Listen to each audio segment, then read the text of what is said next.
A school in Murcia called Las Mil Palmeras has been awarded with a prize in the Incredible Schools competition for its innovative project Selling Reading, demonstrating that reading and the use of technology in the classroom can combine tradition and meet the expectations of the 21st century.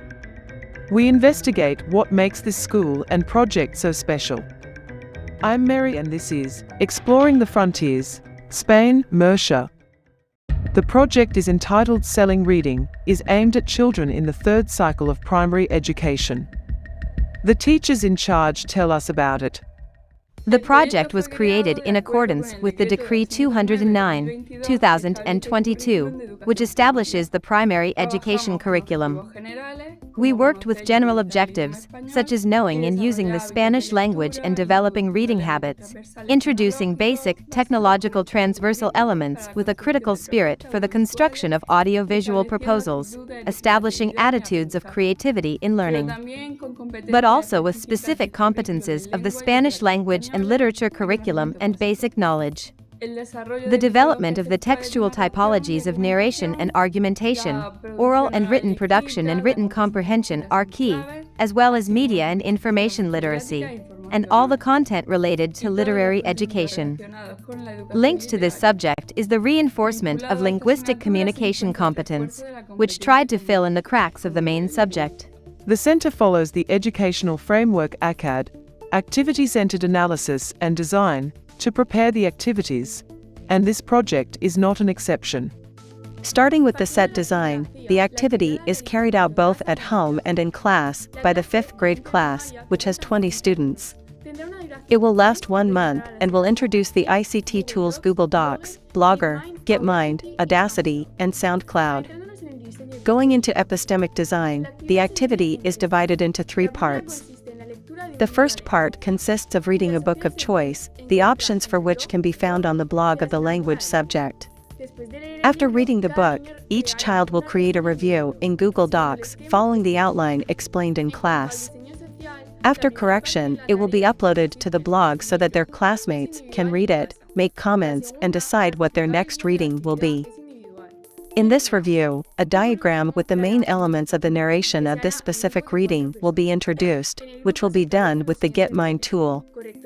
Finally, students will record their voice explaining their critical opinion and their recommendation to read it with Audacity, and the teacher will upload it on the SoundCloud tool, pasting its link on the blog. As for social design, the first part of the task, which consists of reading a book, is individual and at home. The second, after explaining the script of the activity, is individual but in the classroom, and finally, the recording of the podcast is in groups of 4 people. They tell us about the ethical problems that have been found throughout the activity. Among the ethical problems, we have found a case of plagiarism between 2 students, as it was very easy to copy information from the blog, and a case of bullying because of the type of book chosen. A fairy tale story. In both cases, this is an unacceptable behavior. In the first case, the child was allowed to repeat the activity by reading his own book and extending the deadline, and in the second case, an assembly was held with the whole class about the importance of respecting the tastes and opinions of others. The tools they use for their activities are not chosen at random. The Centre is very concerned about the ethical issues that tools can raise, so they follow the rubric for e-learning tool evaluation, as well as common sense evaluations.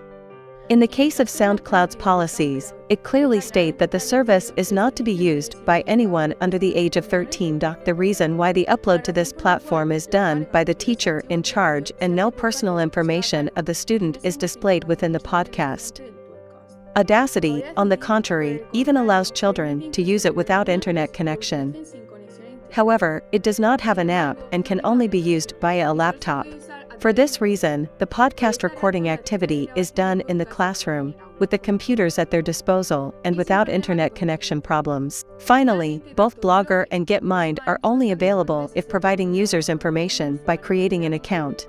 Having this in mind, we use the email of the teacher for signing in. The Selling Reading project seems to stand out for the added value that the technological tools bring to the activity. For example, allows children to not have to buy physical books.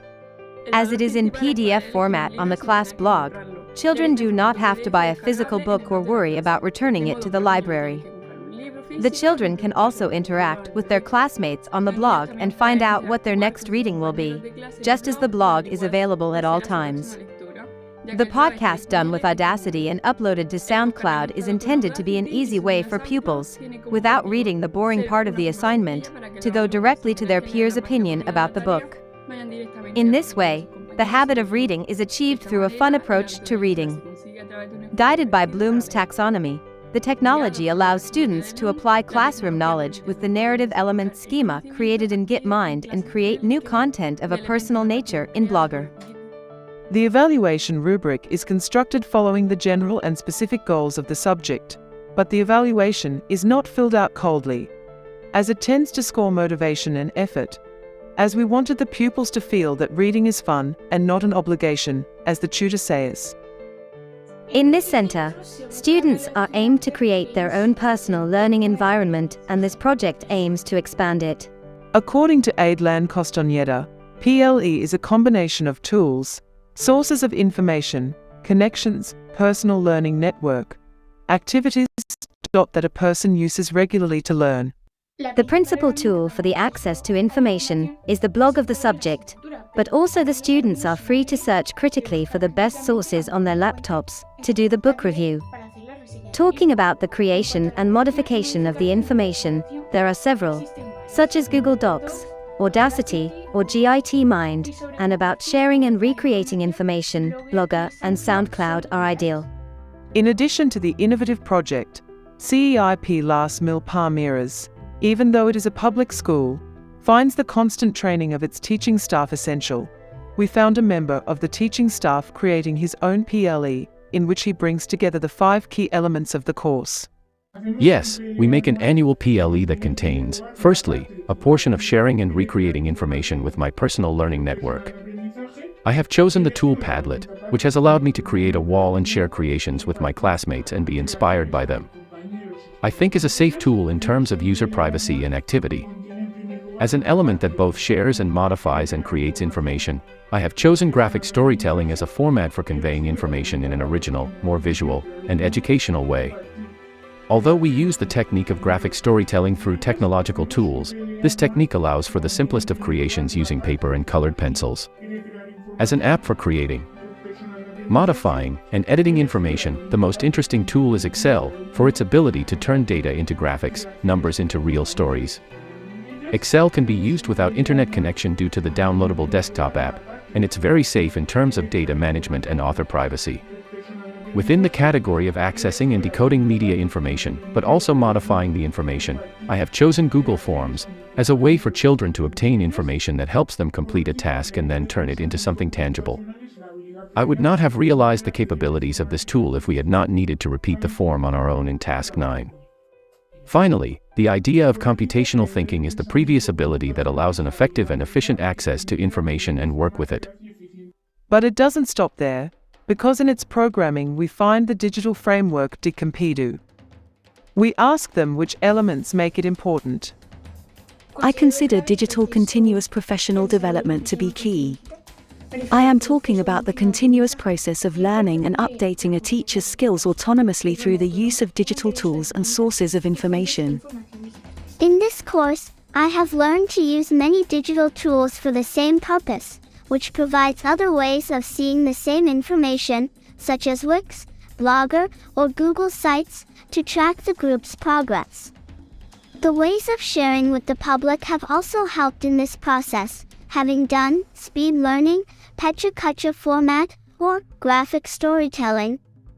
Selecting digital resources consists on identifying, assessing, and selecting digital resources for teaching and learning, taking into account the learning objective, context, pedagogical approach, learner. For Task 9, the first thing we did was to choose the tools we used most in the group and identify in each of them the ethics, how and where we used them, with which devices. Making a complete analysis of each tool.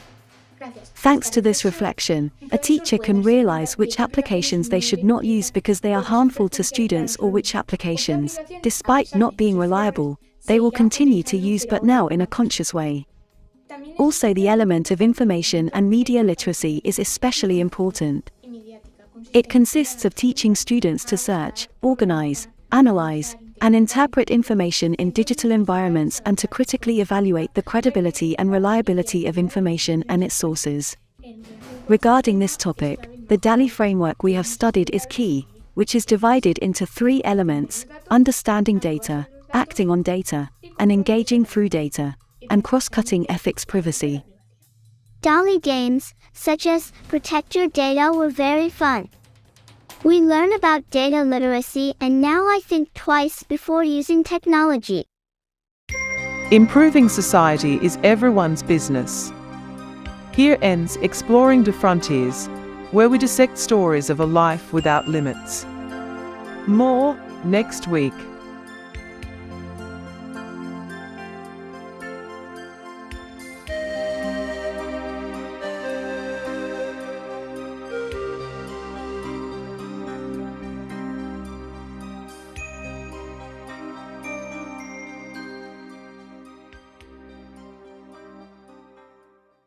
I think I deserve a 9, considering that without being a personalized perfection and taking into account my low motivation for technology, I believe that my creativity, problem-solving skills, team support, high and constant participation week after week, and my ability to synthesize frameworks and to apply them in the assignments have been commendable. The role of the star is the most important and also the most difficult one, because the work of the whole group falls on you, and it depends on you whether the work is well or poorly valued. The star role is the only one that really needs to learn the theory of the project for that day, and sometimes for that reason they are the ones who do most part of the work, not counting the exposition. I think that the role of star, having been it 3 times, had coincided precisely in moments of uncertainty, not me knowing what would be evaluated in that task, and even afterwards, no feedback has been received about it. However, the role of the analyst is not far behind, being a role that, in my opinion, does not contribute more than to create bad bias in the group, and whose evaluation should not be taken into account, because probably it isn't objective. It reminds me of my year as a student in high school, where all the kids complained about the grade their teachers had given them, and I realized that in reality, we all tend to see the speck in someone else's eye and not the log in our own.